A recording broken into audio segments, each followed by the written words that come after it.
Welcome to True Print for Life. I am your co-host, Maylin Sambois. Today we're missing Christina, but we're sending her a lot of love, and you're gonna get to hear her very soon, guys, very soon. So today I'm super excited. As always, we bring like the best people that Christina and I have the opportunity to meet. We just feel so excited to share with our audience because I think it's a blessing when you meet amazing people. So today I actually have a new friend with me, and we met a couple months ago. Actually, I think it was a year ago. It was about a year ago. Yeah. I didn't even have my baby yet. So over a year ago, and we have been meaning to get together, and we have not been able to get together till today. And I said, why not just get together and catch up on our podcast? So you guys, this is how selfless I am. I want to share everything. So I'm going to share a little bit about who she is with you, then how I met her, and then we're going to get to know her a little bit because I think you will also want to be her friend. So I have with us today Beth Menduni. She is the founder of Video Story Studio, where they make videos that work harder. Her company focuses on making human connections by developing messaging and producing value-focused video content. Her clients' prospects need to make purchasing decisions. Escaping a toxic work environment, in 2016, Beth swore she could do it better. Okay, girl, and so she did. Not only did she improve her video product, but also created a positive work culture that uplifts and supports underrepresented talent in the video industry. Wait, she did this with an infant in diapers. This is why I knew I love you. Yes, she was laid off. Yes, all while trying to escape a narcissist family dynamic, abusive boss, toxic religious institutions. Yes. Is she superhuman? No, but she sounds like it, guys. But she has a great support system, is slowly learning to ask for help, and has a great therapist. It's easy to make a bio sound impressive 7 years later, but year one, Beth was the conductor of the Hot Mess Express. But she didn't give up. I just love your bio. Her advice to fellow entrepreneurs, working parents, those suffering with terrible bosses: don't let anyone ever define your value. Own your own story is your superpower. Oh my goodness, please help me welcome Beth into the podcast. Thank you. This is going to be fun. This is amazing, Beth. Oh, thank you. And hearing you read that, I know I wrote it, but there is power in story, and that's why I love doing what I do. And I put so much of my personal story in there because I think it's easy to see people when they've made it, when you think they've made it and they got all their stuff together. Am I allowed to swear on this podcast? Yes, you're thank fine. Goodness. It's easy to see people when you think they have all their shit together and you didn't know them years ago. Yeah. And my story was so messy and painful. And really only portions of my family knew it. Only some of my friends knew parts of it. Nobody ever really knew my true story and like what I was going through.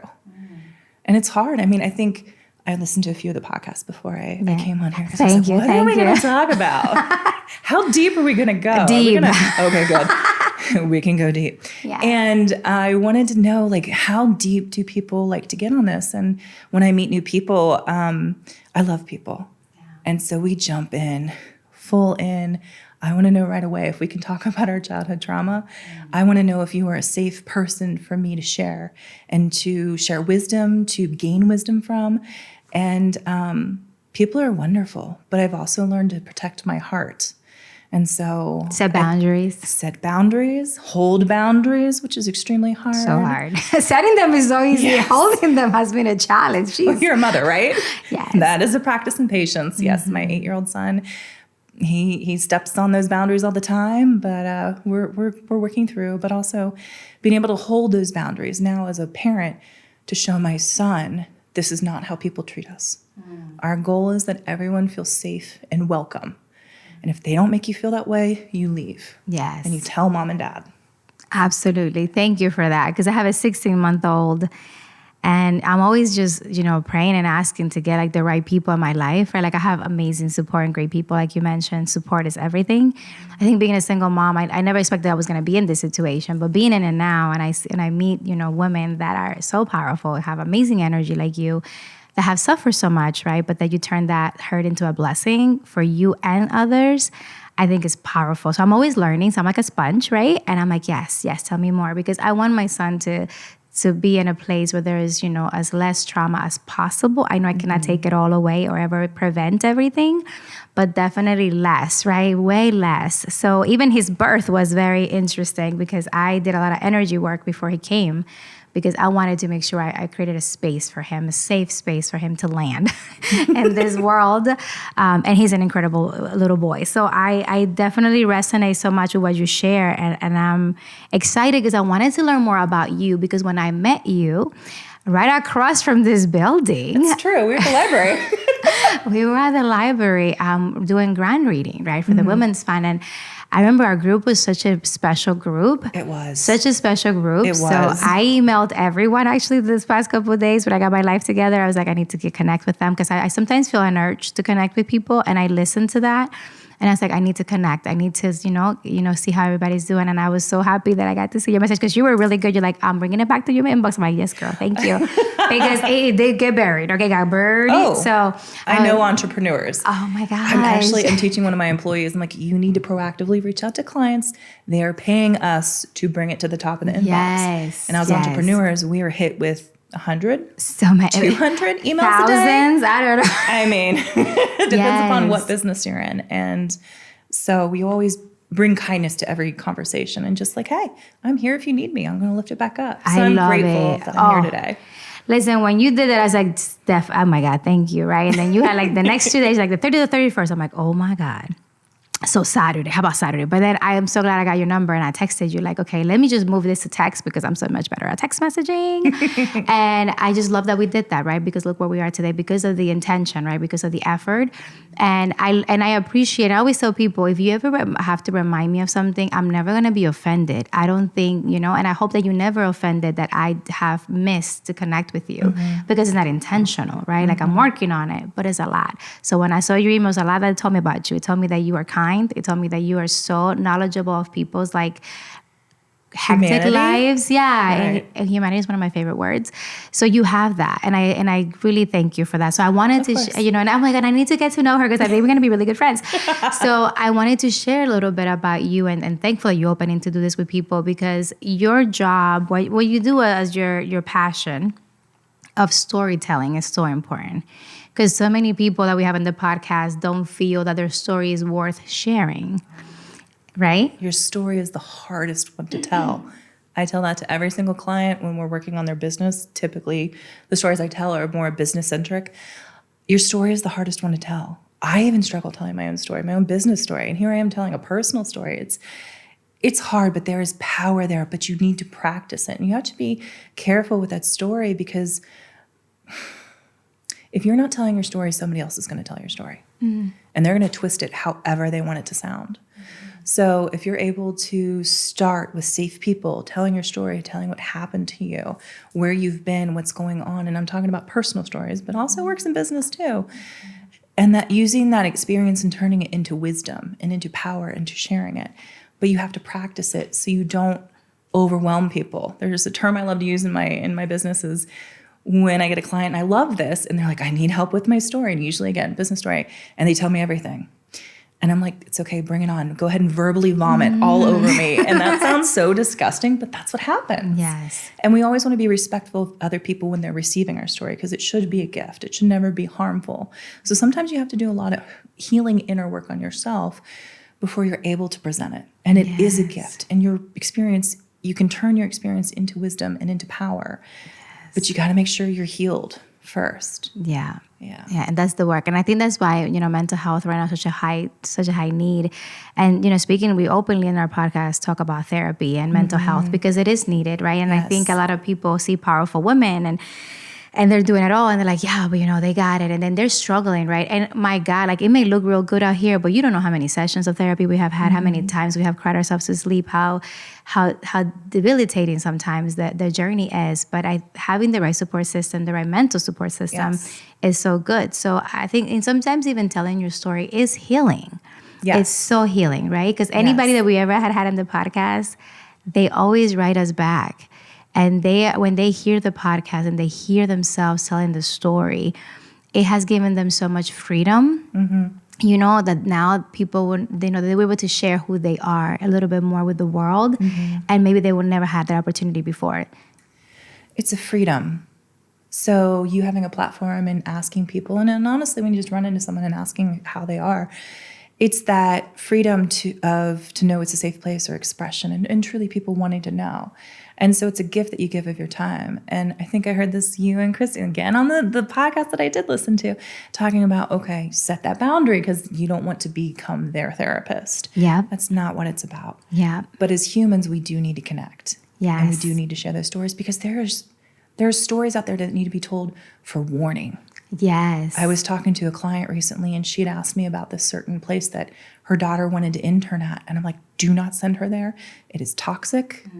It is not safe for her as a woman there. Do not send her there. Do not allow her to apply. And I've used that as a lesson. I'm like, I will tell you my story. I will tell you what happened. Do not let them go there. Wow. And I mean, you have to be careful when you say certain things because you never want to get sued. So you have to say all they allegedly. But I have come from very toxic work environments. I don't want that for our next generation. I feel as though I want to almost protect the next round of creatives coming up, specifically in video, because that is my slice of the world, and helping them to know like what is okay, what is not okay. Watch out for agencies because they will just abuse you and use up all your talent and time. So you have to be careful and really make sure that you are looking into a place and making sure it's a good fit for you. Yeah. And it's not just work environments, it's also people, it's relationships. And sometimes you get a choice in that and sometimes you don't. Sometimes you marry into it. And that's part of my story. I married into it. I never knew I was marrying into, and not my husband. He is the most kind person I'll ever meet.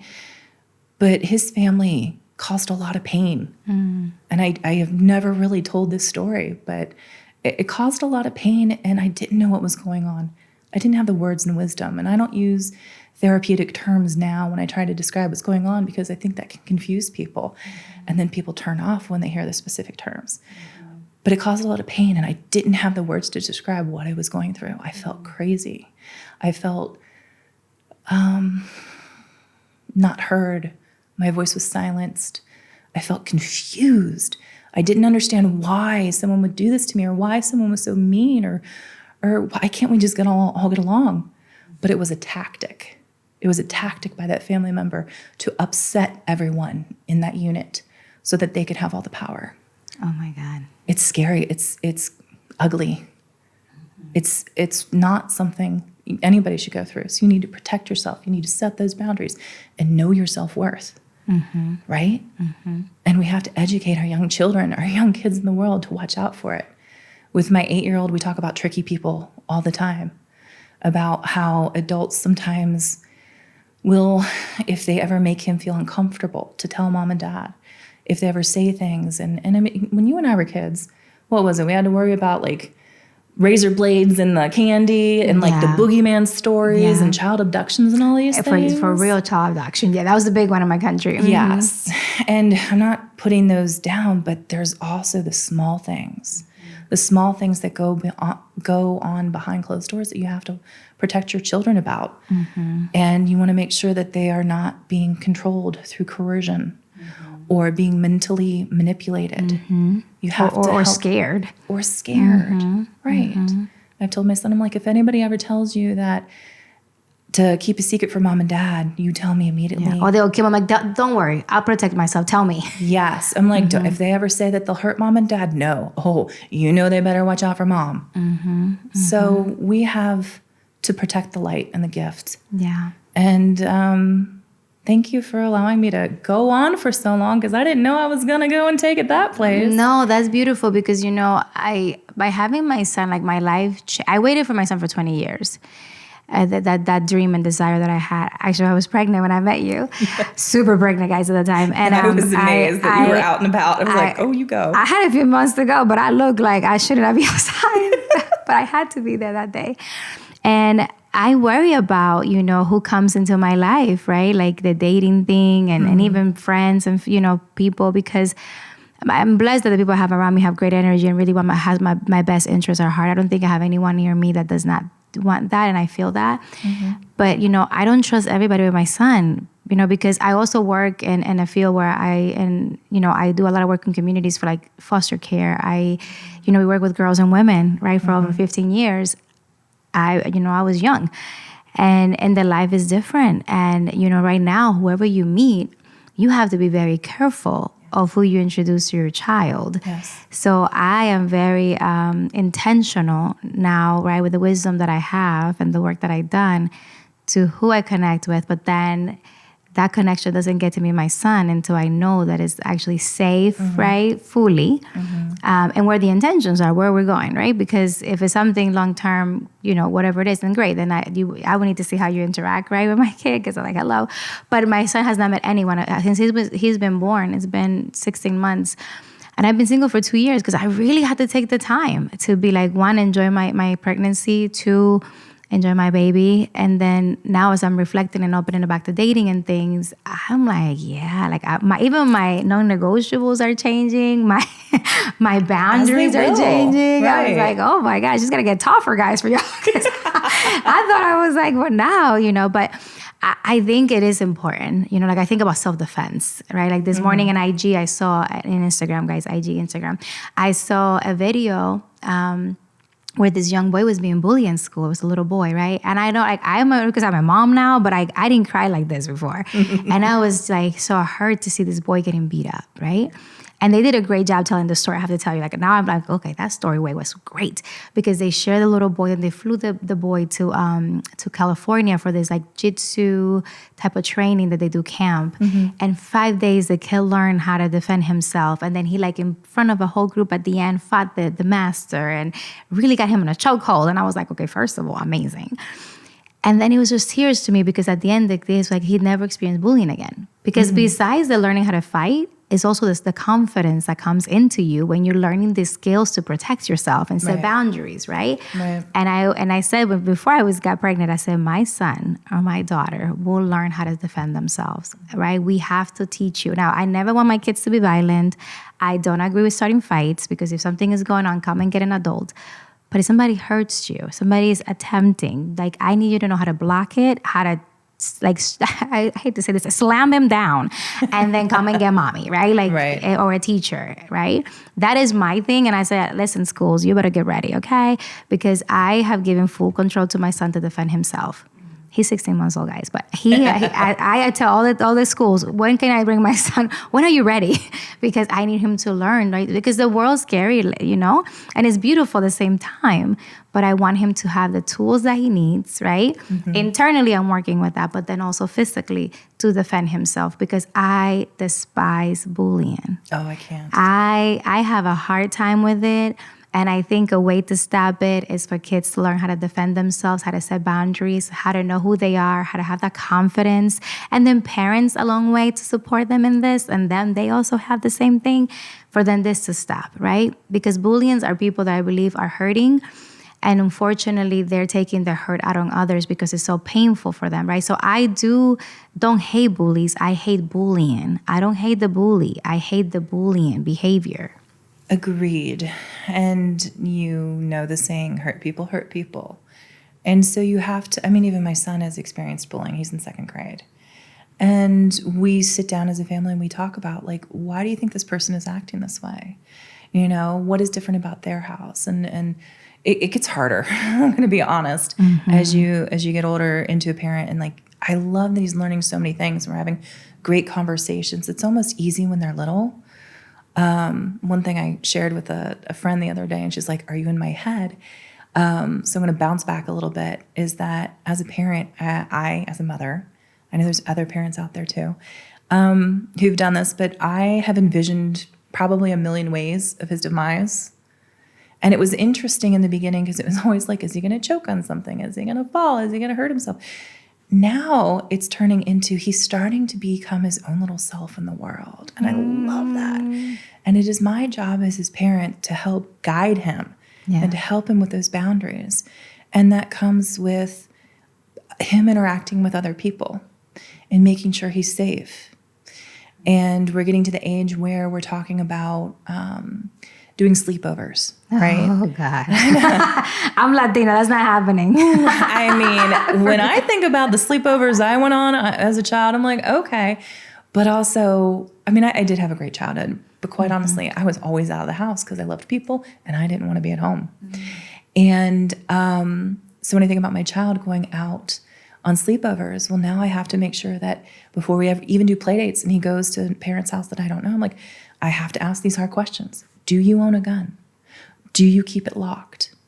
Do you have psychotropic gummies? I'm saying it the wrong way, but like gummies, like pot gummies, right? Are the things that have drugs in it? Yeah. Oh, yeah. Yeah. Do you take those? Do you lock them up? And I am not saying that I'm against anybody who possesses any of those things. We're not judging. Not judging.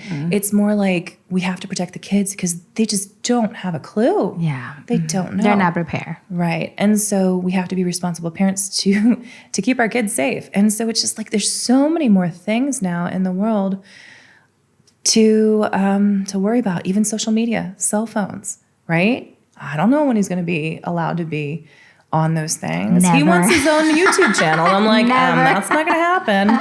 And this kid is creative. Like he sees what mommy does with her video editing and her storytelling, and he wants to be on YouTube. And I'm just like, ugh.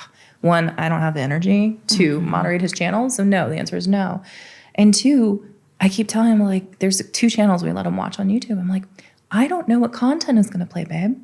I have no control over that. And then when he wants to go play Minecraft online, I'm like, I don't know who's on the other accounts. So it's very hard being an elder millennial parent and having your child and keeping them safe, because it's not just the things we went through as children and the things we were scared about. It is also digital. It is also now being able to name the different types of like mental manipulation that goes on, especially with adults to children. It's just a lot. I don't have an answer. I'm just saying it's a lot, and I'm not trying to scare anybody. No, but you should be scared because I appreciate that you say this, because I have had conversations with parents, right? And they're like, well, when you're a parent, you know. And I'm like, okay. I think we're so afraid to discipline and then also lose them, right? Or be upset that they will be upset, right? Because we are not allowing them to do things that other people are doing. And I think what we fail to see sometimes is like, just because other people are doing it doesn't mean that it's safe for your child, right? So there are certain things that I'm like you. I said, I seen what games do when you don't know who's playing on the other side and what type of manipulation has happened to teens close to me because of that. And I can't stop. I'm another parent, right? So that to me is very difficult sometimes when I see young people so close to me that I cannot tell them, right, or set boundaries for them because sometimes their parents don't set them. And the danger the kids are in, right? So, like for example, social media is a big correlation right now with depression, right? So if you see other children, adults, there's a study that happened here in Columbus. I just saw in the news, and I don't watch a lot of news, but this one I saw. Because the news is depressing. Exactly, right? So every time I go, Lord, let me pick my news. But this one is where the school is actually putting cell phones, locked them up when the kids come to school. That's great. And they've seen an increase in mental health positivity.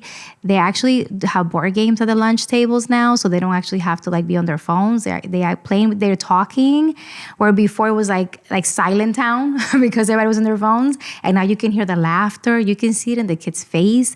And they even share, they ask the teenagers and they're like, they were high school. Yeah, in the beginning it was really hard. It was like withdrawals, right? Like it was really difficult. But, we notice that it's for our good, and we understand it's for our good. And we know that even our grades are getting up. We actually meet people now because social media has taken away socializing. Yes. In person. It's the community and the connection. And we need our kids to be able to talk to other people, to speak up, to use their voice, and to be able to say when something's wrong, but to be able to connect with people when something's great. Yes. And that digital wall is blocking that from happening. I was just talking to a friend the other day, and I was talking about Facebook came out when I was in college, I was like, it was a much different place back then. Yes, I am dating myself. Yes, I sound old. It's totally fine. I've embraced it. I'm not even on Facebook anymore. I think you're younger than me because I don't think dumpster fire. No, you're 40. I'm 40 as well. I'm like, I didn't know about Facebook until I left college.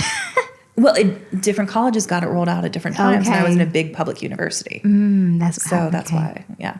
Okay. And then it became a dumpster fire, and just so many people used it as an open diary.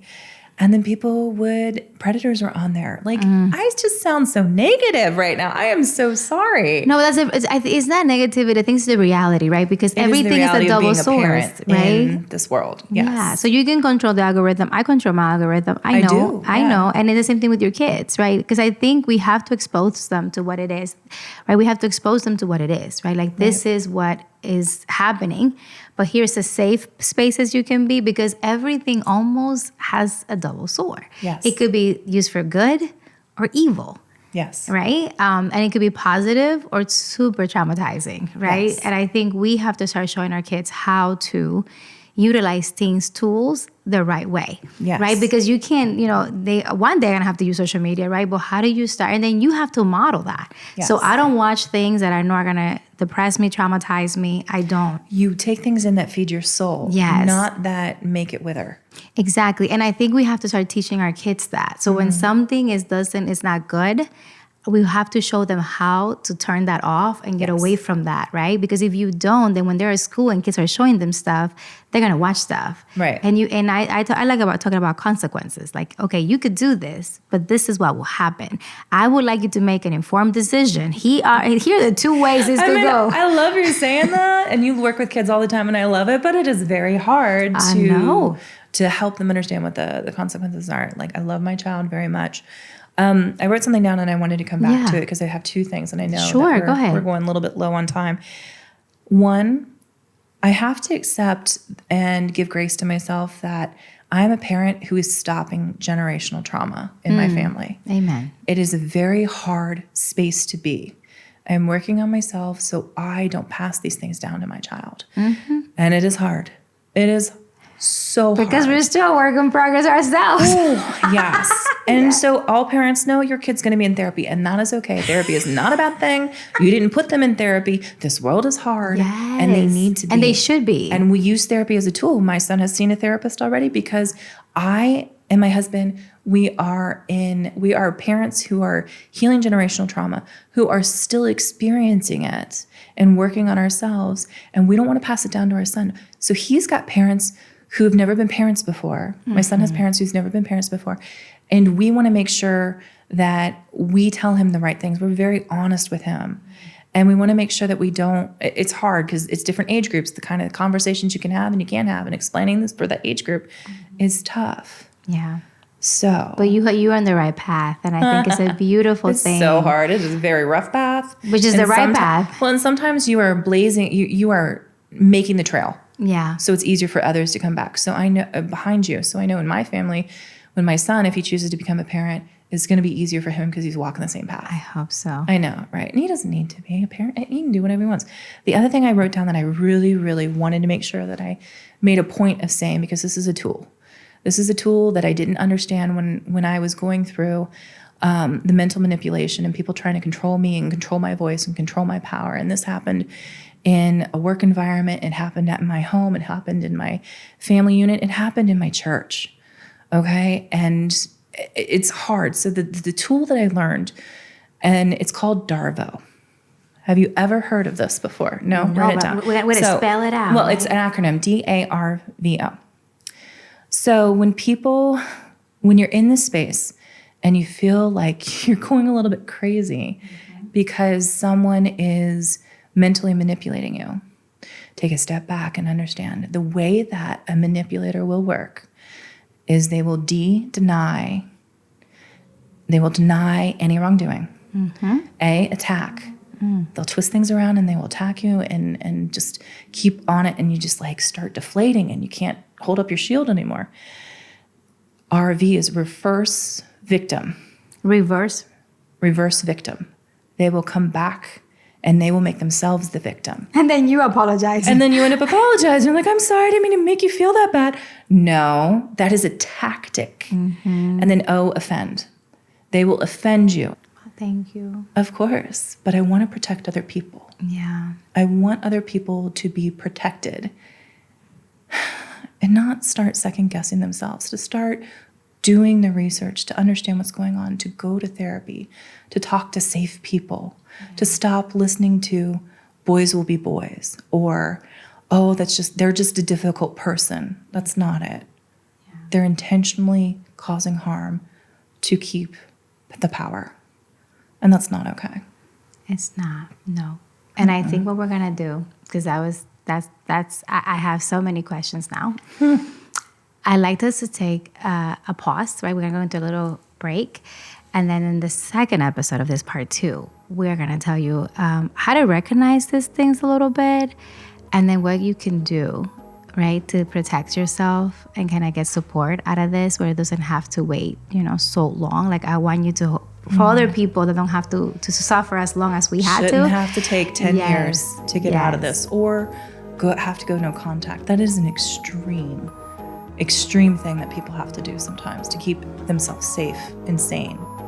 Yeah, no contact. Yeah, it drives me crazy. So we're going to learn those. So stay tuned, because we're coming to the second part. But as we always say here at True Print for Life, it's bigger than you. Thank you so much for listening today. We're excited, and we hope that you follow us on Instagram, True Print for Life, YouTube channel, also True Print for Life. And make sure that you share, like, watch our videos. Make sure that you follow us on all streaming platforms.